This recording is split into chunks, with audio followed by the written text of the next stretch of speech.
fight fans, welcome back to the Fight Book. This is the Indian Action Guy back with some interesting fight updates. Today we have serious shakeups in the UFC rankings after Jon Jones' retirement. Next fights for Khalil Roundtree Jr. and Jamal Hill. Ilia Topuria's next opponent if he beats Oliveira, and a movie on Charles Oliveira's life. Jon Jones under a new lawsuit and a new heavyweight fight announcement. So without wasting any time, let's start the video.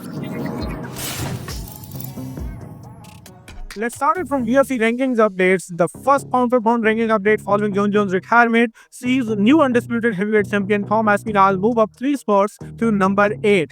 Additionally, with the open spot on the list, Khamzat Chimaev joins at number 15. With Jon Jones departing the official heavyweight rankings as well, everyone on the heavyweight ranking list moves up 1 spot.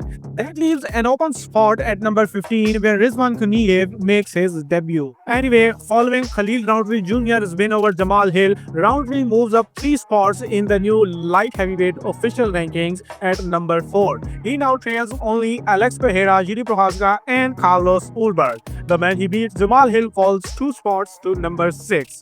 Roundtree says that he had a torn meniscus going into the UFC BAKU fight versus Hill, and he also mentions that he wasn't able to spar for 3 weeks leading up to this fight. That makes his win more impressive. Anyway, some shuffling at lightweight division 2 highlighted by the co-headliner winner Rafael Fiziev moving up 1 spot to number 10. Anyway, Fiziev calls out Dan Hooker to fight after his victory in UFC BAKU in the post-event press conference. After this call-out, fans are supporting Fiziev, and after seeing some media outlets and fans' reactions over them, I can say that fans now want Rafael Fiziev versus Dan Hooker, Jamal Hill versus Dominic Reyes, Khalil Roundtree Jr. versus Jiri Prochazka, who says that he has now finished his studies and he can start negotiating about his next fight.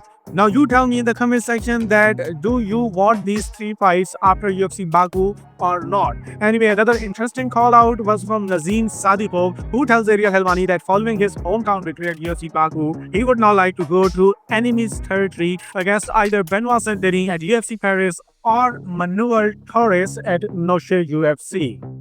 If we talk about this weekend's UFC 317 card, there is a new custom shot, and this is for Alexandre Pantoja, the UFC flyweight champion. Trust me, this goes hard AF. Number 1 contender at the flyweight division, Brandon Royval, says if he does not earn a title shot after his fight against Joshua Van at UFC 317, he wants to move up to 135 pounds division because he believes that 135ers and 145ers gets paid more, and he might as well get paid more versus being a 125-pounder gatekeeper. He is already 0-2 against Pantoja, but currently riding a 2-fight win streak over top contenders. So I think if he beats Joshua Van at UFC 317, he should get the next title shot. Anyway, if we talk about the headliner, a film detailing the rise of the former UFC lightweight champion Charles Oliveira is in the works with Eduardo Ferro's 405 Films. To give this film a more dramatic and happier ending, Charles Oliveira's wife Thalita reveals that Oliveira has made a promise to his 8-month-old son Dominic to win the lightweight belt back. Anyway, his opponent Ilia Topuria isn't even thinking about that Charles Oliveira can beat him. He is thinking about his next opponents. Talking about his next opponent, Ilia says that Paddy Pimblett fight will be one of the biggest in the UFC history, and he also says that he will maul him in a fight. These comments made some fans believe that he may fight Paddy Pimblett next, but then he confirmed at Ariel Helwani show that he has no plan to give Paddy Pimblett a lightweight title shot after his win over Charles Oliveira. He says although there is some animosity between him and Paddy Pimblett, Pimblett still needs 1 more win against a top contender to get a title shot. Topuria also talked about Arman Tsarukyan and says that Tsarukyan made a mistake accepting to be the backup fighter for his fight against Charles. Topuria says he's gonna finish Arman Tsarukyan in the first minute of the first round if they fight. Anyway, UFC lightweight Ilia Topuria also says that he would love to box Canelo Alvarez one day and thinks that he could beat him in the ring.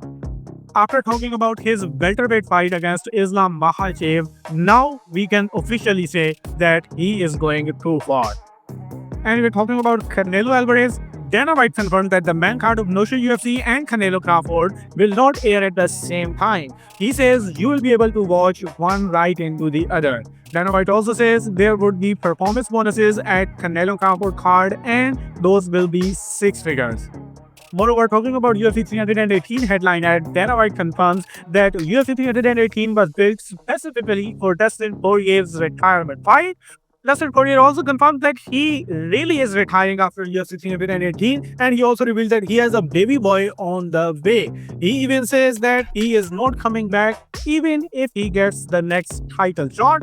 He also revealed that he will be working out with Lil Wayne for his retirement fight at New Orleans in UFC 318. His opponent Holloway, who is currently 0-2 against the Diamond, says that he will show us why he is fighting him for the third time.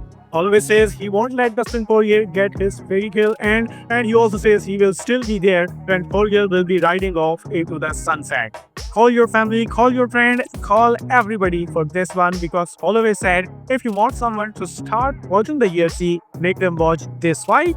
Anyway, the last update is from Jon Jones, who got involved in disturbing new allegations. A woman was found after a traffic crash, intoxicated and naked from the waist down. She told police Jon Jones was the driver and had lied on foot. The woman called someone believed to be Jones, who was reportedly intoxicated too, and made threatening statements about lethal force through a third party. Police called for backup as the man on the phone continued to make allusions of violence. Police later interviewed Jones, who claimed the women had left his house drunk and called him after the crash. The woman stated she took mushrooms and alcohol at Jones' house, and the last thing she remembered was Jones driving. The Albuquerque Police Department has also released a portion of body camera footage from the February 21st crash scene, reportedly connected to recent misdemeanor charges against Jon Jones. When Dana White heard it, he said Jones versus Tom Aspinall was done before Jones decided he didn't want to do it. So he says that these personal problems could also be the reasons for Jon Jones' retirement, as Dana White still believes Jon Jones never ducked anyone. Anyway, Jones and his lawyer declines the allegations. Moreover, the new heavyweight champion, Tom Aspinall, speaks for the first time since becoming the undisputed champ, and he says he is going to keep his belt as active as possible. The most active candidate for Tom Aspinall's first defense is Jailton Almeida, who wants his shot at Tom Aspinall's new undisputed title. Then lastly, we have a heavyweight fight announcement, but not from the UFC.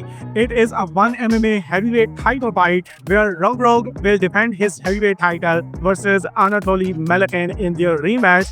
This fight will take place on Sunday, November 16th at 1:173 in Tokyo, Japan in Ariake Arena. And that's all in this video. Now you're again completely up to date with the fight world. Now you know what you're supposed to do. Like this video, share your thoughts in the comment section because your feedback is important, and then do whatever you want.